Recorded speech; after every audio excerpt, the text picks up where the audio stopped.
Right now on NECN, two things a lot of people use every single day, going to cost some more money here in Massachusetts starting today. Also, a huge 3-team, 7-player deal brings a new pitcher to the mound at Fenway.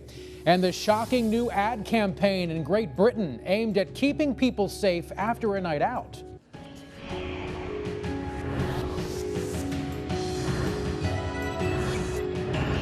And now, from New England's news station, this is NECN News Now.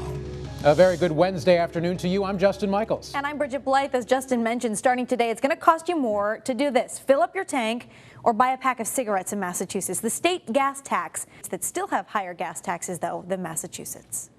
Well, Boston is buzzing this afternoon about a 3-team trade that is bringing a new pitcher to the mound at Fenway. The Sox fans are dreaming of another World Series title, but will this trade help them go all the way? It has Red Sox fans talking about the future today. All right, so this is a no-cash deal. The Sox have assumed Peavy's contract, which does include $14.5 million in salary. He will be with the Red Sox through 2015. And we got some big upcoming suspension in the league and also tried to block its investigation.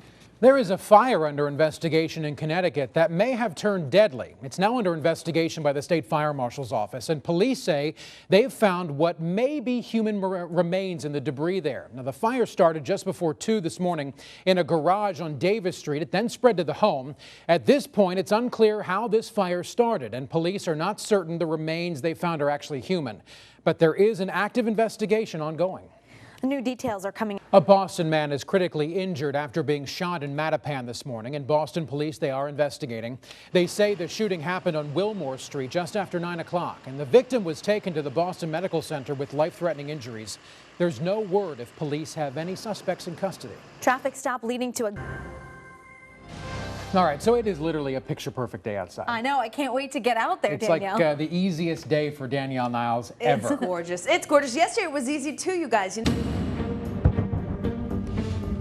Well, it appears a man James Whitey Bulger's defense team had hoped to call as a witness will actually not take the stand now. Patrick Nee arrived in court with his attorney today and met with the judge and attorneys before the jury was brought into the room. Now, Nee was expected to take the fifth after being implicated by several witnesses in some of the murders and other crimes Bulger's accused of committing. Nee was allowed to leave without testifying, and the defense has called a couple of FBI witnesses and plans to call more before testimony wraps up for the day. And we could also learn this afternoon if Bulger himself is actually going to take the stand. Our Alicia Palumbo is actually in the courtroom for you. She is tweeting all these developments as they unfold, and you can follow her tweets on Twitter, of course. The handle is @NECN. A lake in Bristol, Connecticut being searched. The Maine Warden Service says the search is continuing for a missing hiker on the Appalachian Trail, but a more intensive search effort may have to wait until the weekend. Geraldine Largay of Tennessee has been missing for more than a week. Searchers are going over very rugged terrain right now, and volunteers don't have the required professional training to go over that terrain, so the Warden Service is planning a more intensified search when more resources become available this coming weekend.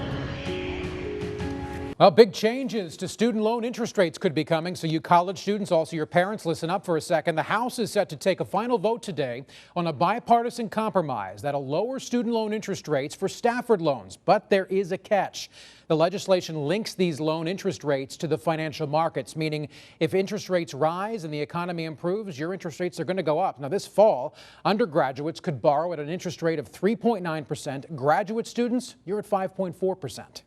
The mayor of San Diego. The black box data recorder from the train that derailed in northwest Spain last week is revealing new data about that crash. And officials now say the driver was going nearly 120 miles per hour before he took that curve. And he was on the phone with the train company at the time.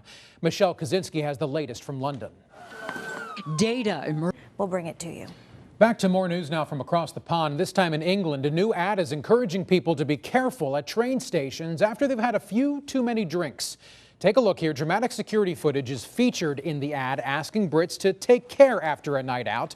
It features just a few of the more than 1,600 people who have been injured in Britain's railway stations in the last year. Now, in this past year, there has been, get this, 1 death, 51 broken bones, and of course, countless bruised egos. Can France...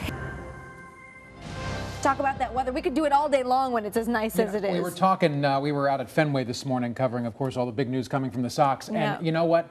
These kind of days, we could do this all year round, Danielle. You just want to bottle it up Yeah. and just like rinse and repeat every single day. Who do we have to pay off? Oh, Justin, over to you. All right, Danielle, thanks. Well, there's a group of people really loving that forecast because an expedition is underway off the coast of Cape Cod today. The goal is to learn more about a mysterious and very feared creature. We know them. Woods Hole researchers want to capture and tag as many as 20 great white sharks. Now, the goal to collect new data on their feeding, breeding, and also migration patterns. This particular project will be the most in-depth study of Atlantic white sharks conducted to date. We're going to learn about its life history, how it lives from day to day, feeding ecology. Now, the number of great whites on Cape Cod has skyrocketed in the past 10 years as the seal population has grown. We'll take a look at D.C. now. It's a big day for the UConn Lady Huskies. They're headed to the White House today. President Obama invited the team for a visit in honor of their NCAA championship win back in April. The president will also honor the team for their public service. It's a tradition that he has incorporated into his salutes to sports teams. Very serious story. There's something we'll stay on top of here at NECN for you throughout the afternoon. And in addition to updates on that story, we're also going to talk to you about a few other stories. Starting at 4, we'll take you inside the New Hampshire courtroom where an alleged drunk driver went before a judge. He's accused in a crash that did kill a new bride. Plus, we'll tell you about the political debate heating up as Massachusetts puts in place higher taxes on gasoline and cigarettes. Now to a radio and TV mogul who's giving back and putting smiles on the faces of kids at a children's hospital in North Carolina. Yeah, we've all heard of Ryan Seacrest. He's opened up a new multimedia center there. It's called Seacrest Studios. It's a place where sick children can explore their creativity and learn about this thing called new media. I think in addition to a distraction, it's something that helps them tap into their creativity. You still have some of the most creative individuals who are in the walls of these hospitals. Now, Seacrest says the idea came to him after he spent time with families and also kids at these different hospitals and was inspired to find a way to put smiles on their faces while they're going through obviously really tough times. It's nice when people have money and they can do that and give back. More news coming up. I'm Bridget Blay. And I'm Justin Michaels. You're watching NECN, New England's news station.